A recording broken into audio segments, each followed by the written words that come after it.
물론 이제 가격도 경쟁력이 또 엄청나고. 그렇죠. 예. 그래서 최근에 미국에서 예. 바이든 대통령이 중국 전기차 관세를 100%로 올려버리겠다라고 발표를 네. 했잖아요. 네. 미국 입장에서는 되게 불가피한 거라고 보세요, 그러면? 이 사건은 조금 들여다봐야 된다고 생각해요. 예.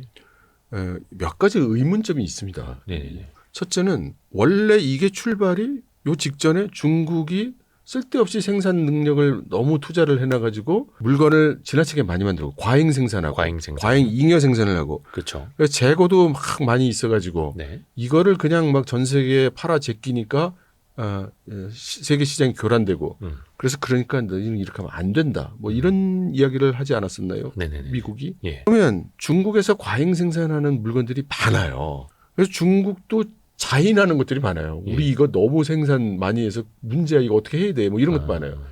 그 중에 하나가 대표적인 게 철강이거든요. 근데 그러면 미국이 거봐. 또 이도 인정하잖아. 왜 이렇게 철강 많이 만들어? 이제 그만 만들어. 그거 외국으로 수출하지 마. 라고 안 했잖아요. 그리고는 전기자동차. 미국에 1년에 다 해서 뭐 2천 몇백 대 수출되는 그거 전기자동차. 그리고 2차 전지 뭐 미국이 수입합니까?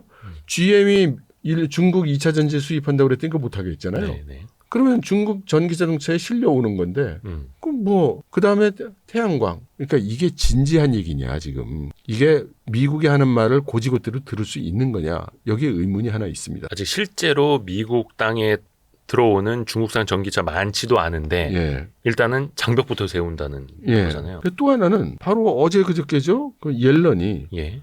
유럽도 우리처럼 그 중국 자동차, 전기자동차 이거 뭐 수입 안 해야 되는 거 아니야? 뭐 이런 식으로 얘기를 했죠. 니들도 동참해라. 예.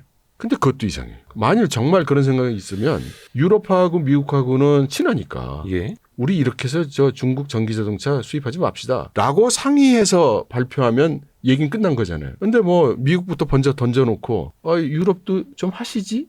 뭐 이렇게 얘기하면 유럽이 네? 그런다는 겁니까? 근데 유럽의 반응은 그렇지 않았어요. 폰데라이언이 네. 아니 너희는 정상적으로 회의할 때는 맨날 뭐 그 자유무역 이러다가 그냥 지가 편할 때만 뭐 이렇게 끼어들어. 우리 그렇게 안 해 이랬거든요. 네. 그러니까 그것도 이상해요. 근데 또 하나 더 이상한 것도 있어요. 예. 옐런이 가서 뭐 막 뭐라고 얘기를 했잖아요. 네. 근데 옐런은 재무부 장관이에요. 네. 아니 그래서 뭐 무역을 한 해 안 하네 수입을 한 해 안 하네 하려면 상무부 장관인 그 라이먼더 장관이 얘기를 네. 하든지 네. 아니면 통상 협상을 해야 되는 USTR의 캐서린 타이가 얘기를 하든지 그래야 되는데요. 예. 왜 옐런 할머니가 그 얘기를 하고 있냐 이거죠. 재무부 장관이. 네.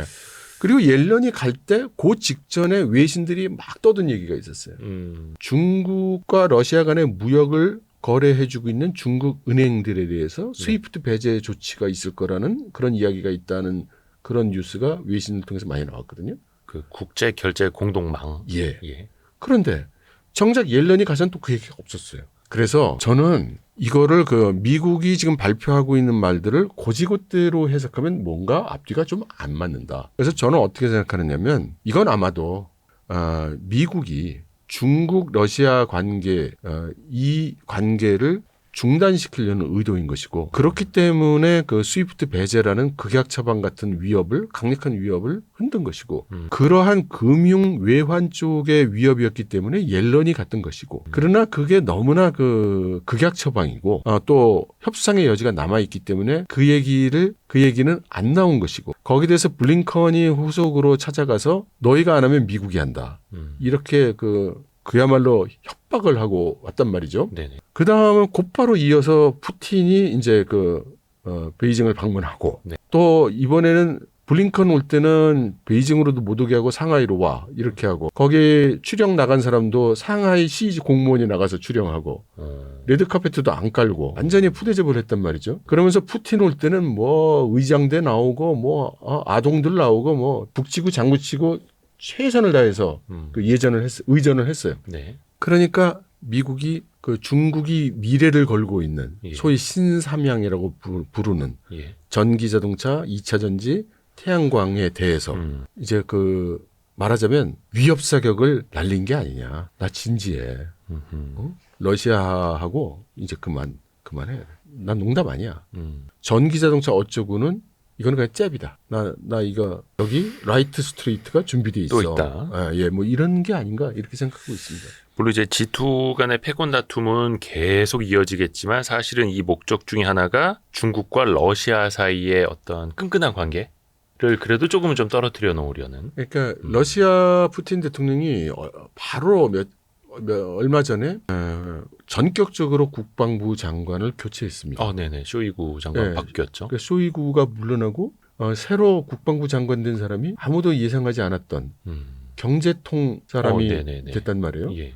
그러면서 그 배경을 설명하는 장면이 전국의 중계방송이 됐는데 네네. 푸틴이 그 장군들한테 그렇게 얘기를 하죠. 앞으로 전시 경제와 민간 경제가 통합이 돼야 된다. 그럼 거의 상시화 된다는 거예요? 그러니까요.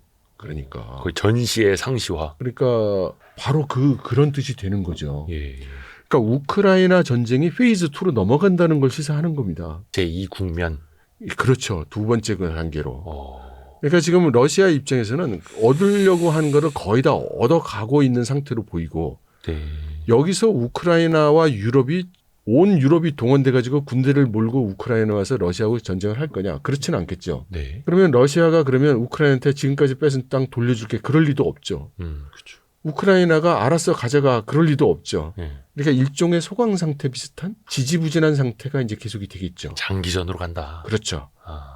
그러니까 전쟁의 규모는 줄어들고 강도는 줄어들고 시간은 늘어지는 이제 이런 시기. 그렇다면 유럽과 미국의 서방의 러시아 제재도 장기화되는. 그러면서 러시아는 한쪽으로는 전쟁하고 한쪽으로는 벌어야 되니까. 걸어야 되는. 그러면 러시아가 의지해야 될 때가 근데도 러시아는 경제가 나쁘진 않다 하더라고요. 뭐 자기네 그 가스랑 이런 거 다 인도랑 중국이 사주니까. 그렇죠. 아이러니한 거죠.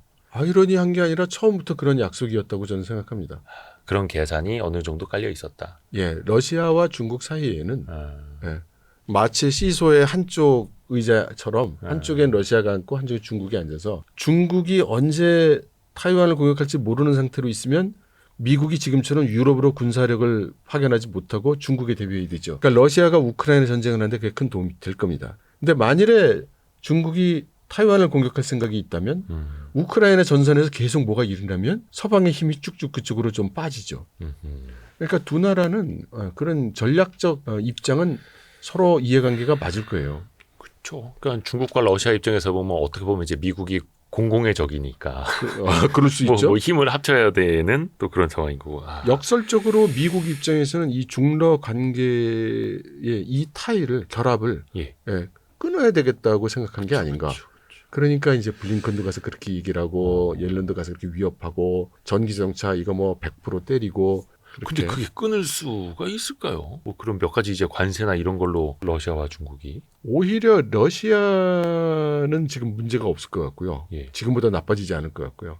근데 중국은 지금 아까 말씀하신 뭐 신질 생산력이 됐든 네네네. 뭐가 됐든 이게 중국이 현재 처해 있는 상황은 지금까지는 잘 왔는데 지금부터 어찌 될지 모르겠다는 상황이잖아요. 그러니까 중국은 의사결정을 해야 되는 타이밍인 건 맞죠. 미국은 그 타이밍에 중국에게 하나의 가이드라인을 제시하고 있는 거죠. 근데 이제 중국 입장에서는 지금 당장 뭐 러시아랑 가까이 지내지 않으면 그냥 중국이 계속 날리는 잽 스트레이트를 계속 맞을 수는 또 없잖아요. 그러니까 지금 친구 손 잡고 있어야지 저기 또 주먹 큰 친구. 그러니까요. 그러니까 지금 중국이 어떤 의사결정 방침을 정해야 되는 상황으로 점점 가고 있는 것 같습니다. 참 이게 국제관계라는 게 결국은 다 이게 열강들의 힘의 싸움인데 여기서도 우리나라가 잘해야 되는데 저는 아까 그것도 또 여쭤보고 싶었어요. 과잉 생산 말씀해 주셨는데 그 과잉 생산의 하나의 그 결과물 중에 하나가 이제 알리테무 지금 한국에서도 엄청나게 들어오고 있고 진짜 저가로 막 무료 배송으로 엄청난 공세 아닙니까? 근데 이 두 회사가 중국 현지에서는 어때요? 경영 상태는 좋은 회사예요? 막 흑자 내고 막 재무구조 우량한 회사예요? 막 이 돈을 퍼부을 정도로? 아 그래요? 자본력으로는 어떻게 막 상대가 안 되죠? 뭐 돈도 빵빵하고 계속 흑자 내고 있고 주가도 좋고. 아니 그러면은 물론 뭐 일시적으로 과잉 생산된 거를 마치 덤핑처럼 싸게 팔 수는 있을 텐데 이게 구조적으로 어떻게 이렇게 싸게 막 밀어낼 수 있을까요? 우선 과잉 생산된 제품으로 보는 것은 좀 모순이 있습니다. 그게 전부는 아니니까요. 아니요. 생각해 보세요. 예. 알리익스프레스나 테무나 뭐 셰인이나 뭐 이런 데서 파는 물건이 네. 다품종 소량 생산 제품입니다. 다품종 소량 생산이에요? 그렇죠? 대량 생산이 아니고요? 그렇죠. 그러니까 예를 들어서 우리가 자동차라면 네.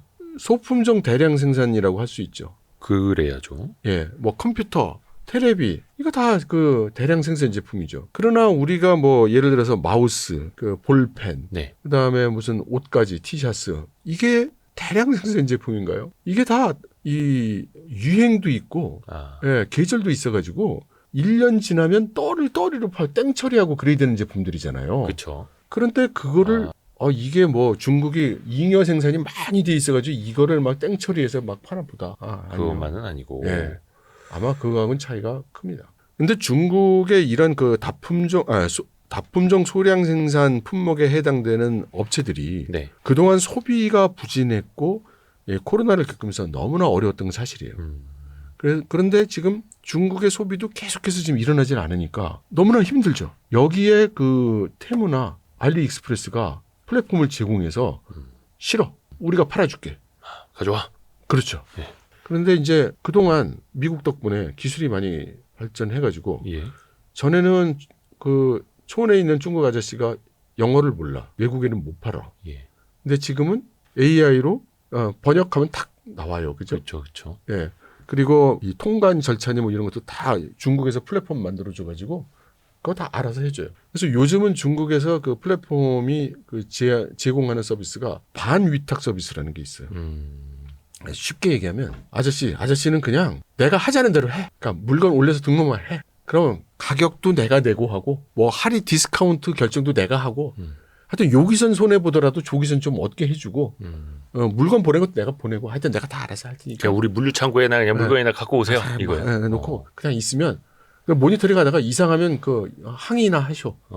뭐 요런 반위탁 서비스를 이렇게 하는데 지금 굉장히 늘어나고 있다고 해요. 그래서 일용 작품을 제일 많이 만드는 국제적으로 유명한 도시 EU에 가면 지금 작년 대비해서 한 7-80% 정도 이 플랫폼에 가입하는 업체가 늘었다고 합니다. 일용 작품이요? 일용 작품, 일회용품 같은 거요? 그냥 일상용품으로 쓰는 그 잡다한 물건들, 생활용품. 예, 생활용품 같은.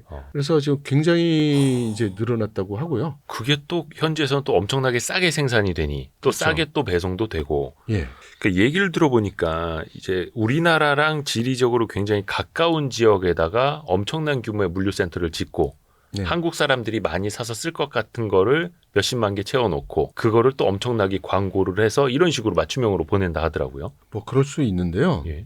우선 말씀드리고 싶은 게 한국은 중국 입장에서 그렇게 중요한 시장 아니에요. 그렇게 대단한 시장이 아니거든요.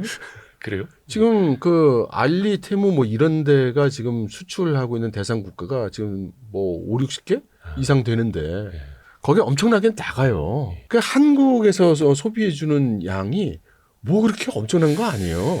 알린가요? 테무인가요? 그 미국에서 이용자는 1억 명이 넘었고 우리나라는 한 테무인가? 알린가? 900만 명이 조금 안 되더라고요. 예. 아니 그러니까 테무의 그 중국 내 모회사가 핀토토인데 예. 중국에서 왔다 갔다 하는 소포의 3분의 1이 핀토토 물건이에요. 그러니까 그런 물량 규모를 돌리고 있는 데서 뭐 한국에 파는 게 그게 뭐 대단하고 엄청나고 뭐 그걸 위해서 물류 창고를 그렇지 않습니다. 근데 이거는 맞아요. 이게 이 일용 작품 같은 걸 하다 보니까 단가들이 전부 몇 푼 안 하잖아요. 네네네. 그래서 이게 지금 그 국제 우편으로 보낼 때 만국 우편연합 협정에 의해서 국제 간의 물류만 내가 부담해서 보내면 그럼 한국 땅에서 우편하는 건 한국 정부가 알아서 하고 거꾸로 한국에서 그런 식으로 중국에 보내면 중국 땅에서 보내는 건 중국 정부가 알아서 한다는 거죠. 돈 안 받고 서로 이렇게 돼 있잖아요. 그러니까 관건이 되는 물류 비용은 국제 간 물류입니다. 그러니까 요거를 테무나 알리나 이걸 고도화된 이 물류 시스템을 구축을 해서 그걸 돌리고 있는 거예요. 최대한 싸게. 그렇죠. 가장 효과적으로 가장 많이 챙겨서 물류 단가를 최소한으로 할 수 있는 그런 시스템에 엄청나게 투자를 해서 돌리고 있는 거고요. 그 대상 국가 중에 하나가 한국일 뿐이지 뭐 한국이 대단해서 한국을 겨냥해서 한국을 위한 창고를 그냥 전 세계적으로 상대하는 예. 거다. 예. 하기서 또 우리나라도 그냥 서해만 건너오면 되니까 예. 그것도 뭐 시간이 오래 걸리지도 예. 않고. 이게 박사님도 알리테무 많이 사용하세요? 많이는 아닙니다. 아니 근데 우리나라에서 요즘에 많이 이제 논란이 되고 있습니다. 왜냐하면 점유율이 너무 또 빠르게 올라오고 있다 보니까 예. 정부가 얼마 전에 그 KC 인증 받지 않은 거는 못 네. 팔게 하겠다, 해외 직구 못하게 하겠다 했다가 또 네. 반발이 일어나서 막 아유 아닙니다 했다가 뭐 예. 정책적으로 좀 엄청 혼란스러운 거예요. 예.